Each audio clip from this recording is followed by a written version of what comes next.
4 years after Warren Spector et al. At Iron Storm gave us Deus Ex, we got a sequel in the form of Deus Ex Invisible War. Right off the bat, it's worth noting that Spector was not directly involved with the production of this game, but instead acted as a mentor to the main developers that he chose himself. He was sort of overseeing 2 different projects at the time of this game's development, including Deus Ex Invisible War. In regards to Invisible War, Spector has been known to go on record saying that he wished he had been more involved with the development of the game, and that there were several things that made him ask himself, what were they thinking? Upon release, Invisible War did, okay, I guess, getting mostly positive reviews. However, there were a good number of middling and even negative reviews thrown in there from critics. However, this is in stark contrast to what was going on with the gamer scores. People like the average Joe reviewing the game on Metacritic, and lucky for us, Metacritic and other user review sites were a thing at the time. So going through these, it seems like there definitely was a big disconnect between what the critic thought and what the average fan of the Deus Ex series thought, and some people being as bold to accuse the reviewers of being unreasonably biased towards Invisible War because of its pedigree. It's worth remembering that at the time, even in the middling to late 2000s, game press and game development had a very cozy relationship, with most major gaming news outlets being some sort of publicity arm, like PlayStation Magazine, Nintendo Power, etc. This is not saying that there was no such thing as any sort of unbiased journalism and reviewing at the time this game came out, and let's be honest here, it wouldn't be the first time that a game that John Romero was involved in got slammed, but there are a lot of questionable disconnects here between the reviewer scores and the user scores. According to the initial reviews on Metacritic, among the critics, Invisible War gets an 8 out of 10. Among users, it's a 6.5 out of 10. That's a big discrepancy there. That's like a B versus a D. One of those is above average, one of those is a failing grade, so you get the idea here. Just to be certain about things, I cross-referenced the Metacritic reviews with the Steam reviews, which are a fairly recent thing, and it seems like, yeah, pretty consistently users consider this a mediocre game, which is in stark contrast to the reviews by the critics. This game did not age well in the slightest. Getting this to so much as run on anything newer than a Windows XP machine is like pulling teeth, and there's a slew of other issues we'll get into later in this video. Part of this poor aging process is also how quickly it fell by the wayside as soon as literally anything else in the Deus Ex universe came out. Fans just sort of conveniently forgot about Invisible War as soon as Human Revolution came out, and while Human Revolution and Mankind Divided do reference things that will eventually happen in the main Deus Ex game, there is no reference to anything in regards to Invisible War. While Invisible War is in the far future, Deus Ex Human Revolution does seem to have a thing for setting up breadcrumbs. Now, between the very poor fan reception and the speed at which this game was disregarded as soon as anything else came along, maybe we should ask ourselves, is Deus Ex Invisible War a hidden gem or possibly the worst game in the franchise? Let's take a look at everything. Right off the bat, let's get into gaming issues. Most of the weapons in Invisible War are all over the place in usefulness. Most are completely useless unless you're really into using up 2/3 of your inventory space storing weapons that you'll only maybe use once or twice in the game because there are very specific situations where they are the best choice. Otherwise, you're just going to be using 1 or 2 weapons for the entire game, depending on your playstyle. A good example of this is even though you can get a sniper rifle pretty early on, the sniper rifle is near useless in this game thanks to the level design because there's no big open spaces or pretty much anywhere where you can get a considerable distance to make a sniper rifle be useful over, say, a basic pistol. The shotgun is pretty anemic for a futuristic shotgun and is only going to really do damage against unarmored enemies, and it's going to get everyone's attention as soon as you fire it. And grenades have about a 1 in 3 chance of just clipping through the floor and exploding into the abyss while somehow alerting everyone to your location but doing 0 damage. I lost so many of those spider drones to this. The trick is to just make it explode on impact, and that improves your odds of not ruining everything. However, you lose any advantage of throwing the grenade and then sneaking away. You're most likely going to end up playing the game using mostly the pistol maybe that one railgun you get from that one mission towards the early part of the game, and eventually you're going to be stuck using only the rocket launcher for late game if you choose to do lethal combat. Other than that, it's either stealth or drones. In fact, you're likely going to dump all your points into drones unless you are really, really into stealth, because nearly all the other abilities are useless when it comes to combat. Now, to be fair, I usually play through almost all of Human Revolution and Mankind Divided using only the pistol, and if I'm feeling especially lethal, a sniper rifle. But at least with that, you can modify the pistol to ignore armor. In this game, you're going to eventually come to a point where you're faced with these guys in powered armor where your pistol mods just aren't gonna do it. So let's hope you can find a guy to drop a rocket launcher, because that's what you're going to be using probably from about Antarctica on. Now, there are weapon mods to shake things up a bit. However, most of the weapon mods you're going to find are either useless or things that without these weapon mods, the weapon itself is useless. So basically you get a silencer for your pistol and EMP rounds for your robot killer weapon of choice. I either went pistol SMG or just two different pistols, one with a silencer, one with EMP rounds. The most important mod you're going to get is the ammo conservation mod, which you're going to need in the late game for the rocket launcher. Otherwise, you're going to have a very bad time. Now, I mentioned drones a little bit ago, and those aren't something that you can buy or pick up in the game. Those are part of the biomod system, which is weird, like really weird. Your biomods are split up into a handful of categories based on what body part the mods are installed into, and each have several options for what you want to do with it. Some of these look like they might go well together or are part of the same skill tree, but you only get to choose one for each part of your body. To unlock all of these with biomod canisters, you're going to need to find them throughout the game or as quest rewards or high price purchases. You can occasionally find them in challenging to get to places too. Each ability will only cost one canister each, and a modifier can easily be achieved at max level very early in the game. The issue comes, however, in that if you want to change your biomod, you have to give up all those experience points and trash the whole thing, which means that you can, in theory, screw yourself over for mid to late game if you pick bad biomods like I did, but lucky for me, I had saves. Or, the opposite end of this spectrum, you can pretty much have your perfect build about a third of the way into the game and ignore every other biomod incentive just for the sake of going through the game. I finished this game with enough biomods to completely rebuild my skill tree if I wanted to. There's also the black market biomods, which basically let you choose one special ability that's all edgy and stuff, but you can find these about as easily as you can normal biomods. I had no problem sorting into black market biomod abilities. After biomods, inventory management is another thing that you're going to have a hard time with. The inventory management is extremely limited even with biomod upgrades, to the point that you'll find yourself having to choose between if you want your throwable weapons or if you want your health items. Aside from quest items that don't take up inventory spots, however, something that you don't give away to another person is something you're going to have to scroll past every time you need to consult a map.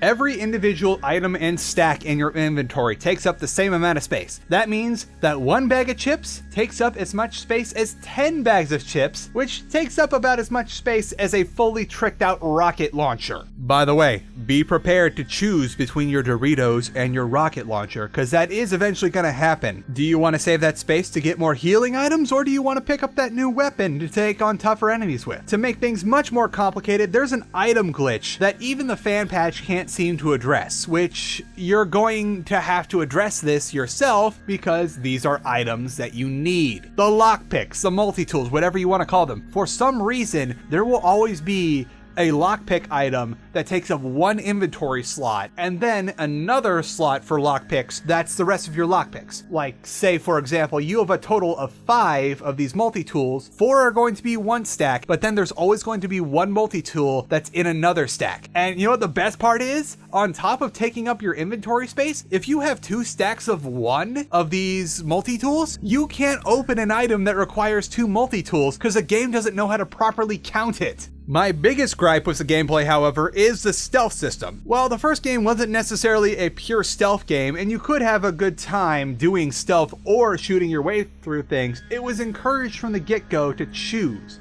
Stealth in Invisible War, however, is a mess. It was learned in Thief and other immersive sims that you're going to need some sort of indicator or feedback for the player to know how well they're concealed. This can be done with audio-visual cues or some sort of meter, or better yet, a combination of the both. However, your first bit of information that the guards might be onto you shouldn't be that they're already shooting at you. The numbers 1 to 99 just don't seem to exist in this game, especially with stealth. You're either at 0, where no one can possibly see you or be aware of your existence, or 100, where everyone in the level knows exactly where you are and they want to kill you. Part of this stems from the biomods that Invisible War offers for the stealth system. The major biomods for stealth are one thing that makes you completely silent and harder for people to see you to the point of near invisibility, and the other is literally an ability you can toggle to make all mechanical entities unable to detect you no matter what. Apparently the machines in Invisible War, despite being in the far future, have no sort of microphones or motion sensors or any sort of seismology things to detect like footsteps. They only have infrared. The biomods for stealth in this game are less enhancement to stealth and more just I win buttons. Before the people in power armor showed up, I got through almost all this game using stealth biomods and a pistol.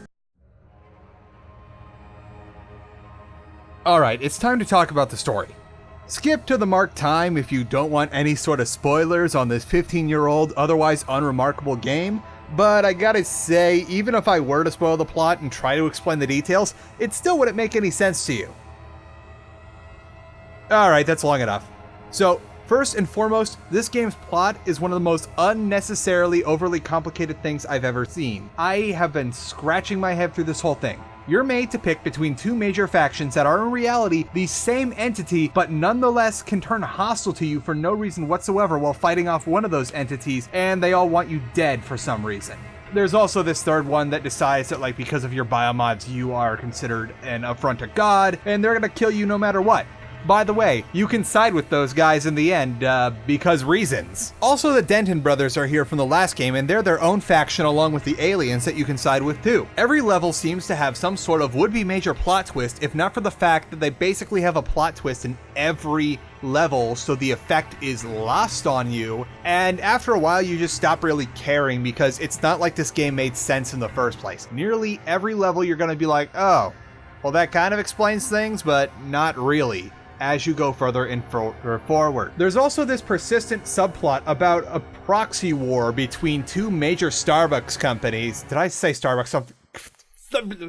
Let's just call them Starbucks Coffee and Pete's Coffee and Tea. There's this big side quest arc where you can choose to help or hinder either one of them throughout the entire game until you find out towards the middle end of the game that they are in fact actually the same company that is dividing itself up to give consumers the illusion of choice. I get that this is supposed to be allegorical to what's going on in the main game with the World Trade Organization, the quasi-religion, and the Illuminati, but it's just a little too, like, hitting you over the head when you finally figure it out. It's like, oh, do you get it? Do you get it? Do you get it? A consequence of all this convolution is that even before you know the big twist, well, one of them anyway, you never really get even the slightest sense of allegiance to any of the major factions that you can choose to side with. No matter what side gives you a compelling element for whatever, you can just switch back and forth between all the sides up until the very end of the game. No one seems particularly upset that you did something that goes directly against their interests in this proxy war, invisible war, but not really type deal. Seriously, you can go and kill like the family of one of the like speakers for the major factions, but then in the next mission, like, oh yeah, I'm really upset that you killed my uncle or whatever, but could you please do this thing for me? We totally won't consider you an enemy combatant. And you can just keep going like that. You have no consequences up until the very end of the game. Another byproduct of this is that a lot of the time, it felt like my choices didn't matter. Kill the guy making the prototype gun instead of bargaining for the prototype gun? It doesn't matter. The enemies are going to have that gun in the subsequent levels anyway. Sneak into the secret air hangar and destroy the prototype of that power armor that the Knights Templar want to use? Well, guess what, bud?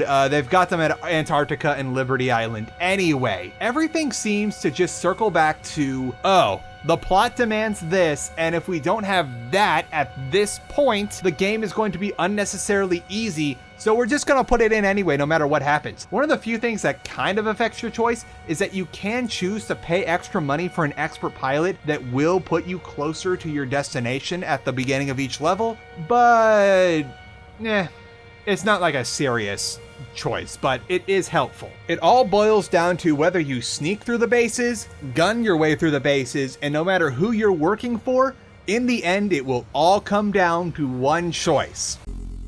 Another big sore spot for this game is optimization, or lack thereof. Over the course of this game, you'll be expected to do a lot of waiting between loading screens. There's a lot of them, and they take a while thanks to some stuff we'll get into in a moment. Invisible War was developed primarily for the original Xbox in mind, and the PC version was almost an afterthought. This footage you're seeing here from the PC version running the Visible mod pack, it took a lot to get this into coherent footage. We're again gonna get into that later. This may as well also be a total conversion mod, as you're not going to be able to run this game without this mod on modern systems. It's still strange because if you know your history, the Xbox was originally going to be called the DirectX Box because it was meant to show off the computing power of Microsoft's DirectX system. But it's still a console, so we gotta have stuff that's optimized for, controllers and D-pads instead of a mouse. Even with the Visible War conversion, it was still a pain to constantly having to adjust my mouse between menu screens and the game so that I could actively navigate through all the inventory menus. On top of long loading times, there's also a lot of stuff where it's you didn't have the resources to do another month of QA, such as collision, where, as previously stated, grenades are basically just gonna clip through the floor and explode off into the abyss. Models of NPCs will just get spaghetti-fied. And in general, you're going to find that a lot of these levels are really small and gated between a lot of things. It's like they wanted to have the big sprawling levels and overworlds of the previous game, but the Xbox couldn't quite stomach that, so they tried to have their cake and eat it too by making these big sprawling levels, but putting a crap ton of load gates in between all of them. This is the most obvious example of poor optimization, just because, holy crap, you will be looking at a lot of load screens going through this game. I'm pretty sure you can't get 100 yards in this game, except maybe in the final level, without having to go through some door or something that needs you to face a loading screen. I'd be willing to wager that about 1/5 of me playing this game ended up being waiting for loading screens, because they are everywhere. This ended up affecting my own gameplay because I didn't want to do quests that involved me going between A and B a lot, and would frequently decide which quest to do by what was clustered in which area and what would allow me to go through as few loading screens as possible. And I might have missed out on some interesting side quests. Or not. Now here's a segment I created called the What Were They Thinking moments, sort of in reference to what Warren Spector said about the game, but I initially had sort of called it something like that anyway, where while these all fit individually in one of the categories, the overarching thing you think when you hear about these is, wow, what were they thinking? The first major example of this could have gone into the optimization, but you know what, it's a what were you thinking moment. In order to save memory space, this game, instead of just normally loading in levels in new areas, will kill the existing process of the game and relaunch the game in a different instance to load the level. Apparently this has something to do with it's an easy way to do a RAM dump if you don't have time to program such a thing, but in practice it just means that this game is a nightmare between levels, especially if you have any sort of system monitoring your game. Say you have an overlay or you're trying to record this game. It took me so long to figure out that I just have to keep on disabling shadow play and then immediately re-enabling it between loading screens. This was originally 150 different little clips that I compressed down into 7 in order to get this into a coherent form. It was ridiculous, and if anything, it doesn't really help much because this game takes forever to load anyway. The next what were you thinking moment comes from a side quest the first time you find yourself in the Cairo level. You can pick up a side quest where a parent is concerned about children going missing in the fancy private school inside of the Arcology. After a bit of investigating, you eventually discover that these missing children are are actually hiding out in the ventilation system of the school, and that the private school is actually a front for a Knights Templar child indoctrination and torture camp, complete with a secret lair for the headmaster to report back to someone. After collecting evidence of this operation, you're directed to confront the headmaster about your findings and his evil doing. He whips out a gun and starts shooting at you, and he isn't gonna stop until one of you is incapacitated. Defending yourself in any way turns the whole facility on you, and what do you know? You're now shooting your way through an elementary school. Now, upon a quick bout of Googling around for additional research, I found that while mass shootings weren't as alarmingly common as they are now, they were certainly starting to proliferate as fears of the trenchcoat mafia gave news anchors something other than WMDs to clutch their pearls at. The Columbine Massacre was really the only attack of its kind at the time during Invisible War's development, and even though it was a few years old, the publication around it was insane as the media developed an obsession with it thanks to the large amount of media that the perpetrators left behind. And even though it had been a few years, that was still likely a very sore spot for a lot of schools, as this was something news media kept coming back to. And I really find it hard to believe that no one at Ion Storm figured, you know, maybe this mission where you end up shooting your way through a school might bring up some sore spots on some people playing this game. Like,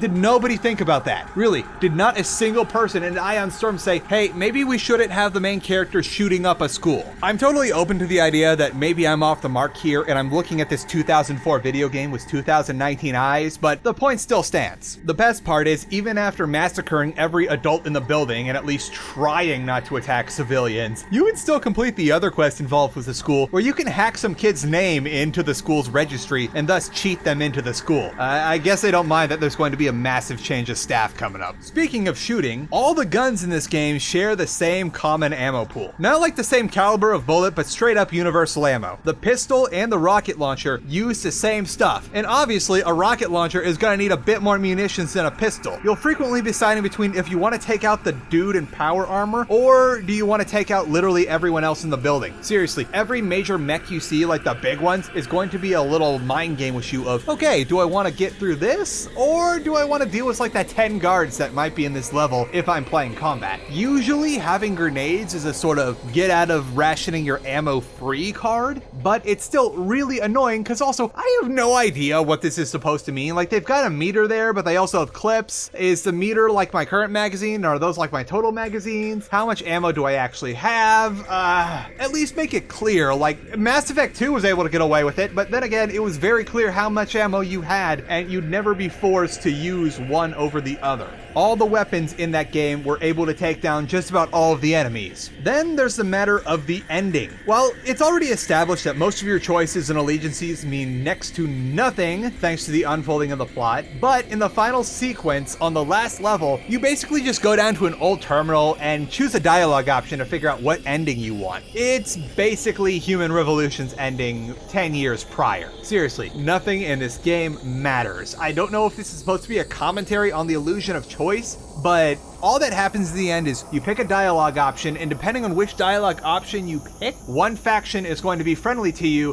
which can make it a lot easier or harder. The JC Denton ending is especially easy because the final room where you need to upload the MacGuffin is all under control of the Greys and the Denton brothers. So instead of having to fight your way through a heavily fortified room, they just let you in and cover you while the Templars are chasing you. Lastly, there's the secret ending as far as what were you thinking goes. If you take the flag from Manderley's old office to the last level and bring it to the bathrooms, you get teleported to an Invisible War rap party where you're presented with a bunch of burning penguins, cage dancers, and some interesting quotes from the devs. I'm not sure if this was really funny at the time, but some of these probably weren't the best thing to like be putting your name to. Also, what did those penguins do to deserve being set on fire? I want to know. What crimes are these penguins guilty of?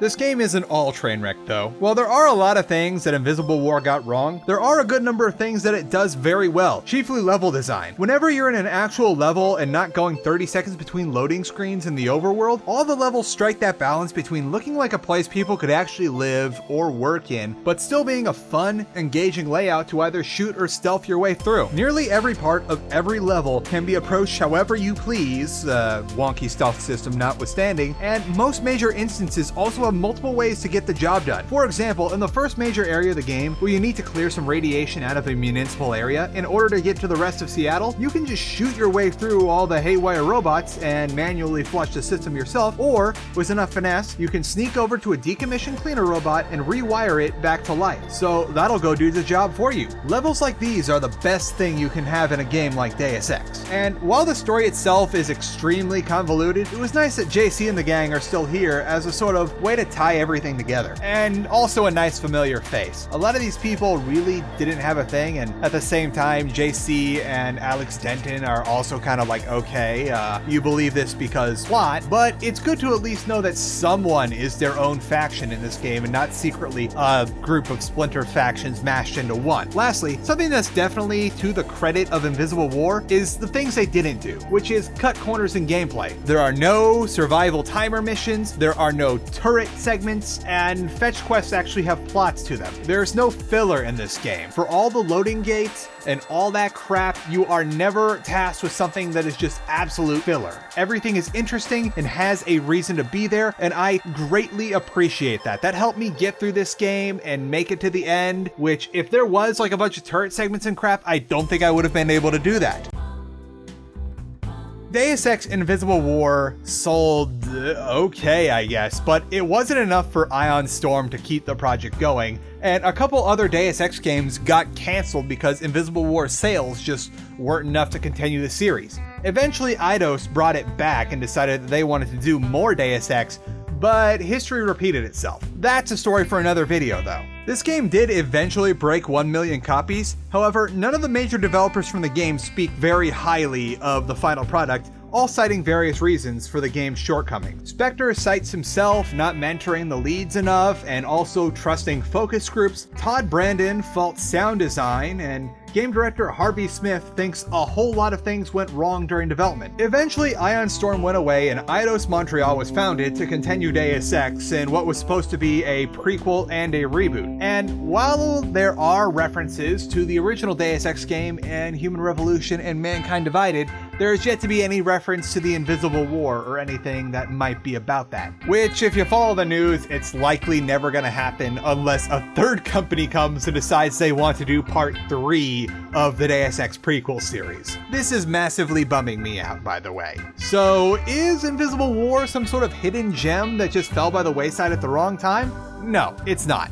I don't think that unless you're just bonkers into anything with the word Deus Ex on it, you're going to be into it. And even then, you're going to be like, this isn't really the Deus Ex I know. Is it the worst game in the Deus Ex franchise? Well, that depends on what you consider Project Snowblind to be. And that's where we're gonna leave it today. Thank you all so much for joining me on this video. I really feel good about being able to make a proper video for this game. As some of you might know, I did cover this game during my little Bad Game Bonanza experiment, and now it's getting a fair shake. Be sure to tell me how you feel about this game in the comments and how wrong I am about everything. And also don't forget to subscribe so you can see what I'm wrong about next. In the meantime, sign-offs are stupid and I have no idea how to do them. Bye. Oh goodness. Oh goodness, what do we have here? You're on the grate. You're on the grate. You know what that means? We get a below view of the fluff. Look at all that fluff. He's just looking at me like, what are you doing? You know what I'm doing? I'm doing fluff. Ooh, I can touch the belly fur. You can't even get me.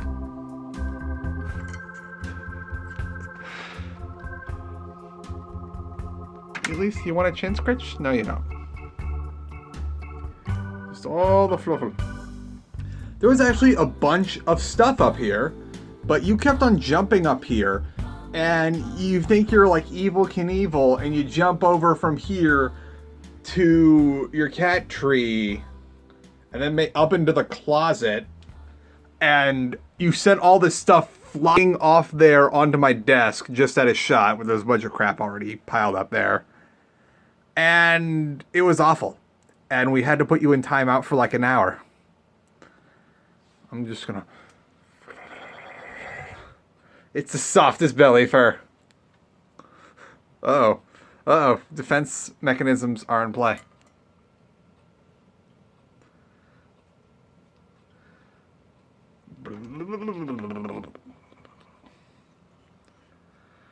Okay, I'm gonna go back to enjoying my evening now. I needed to see the floof.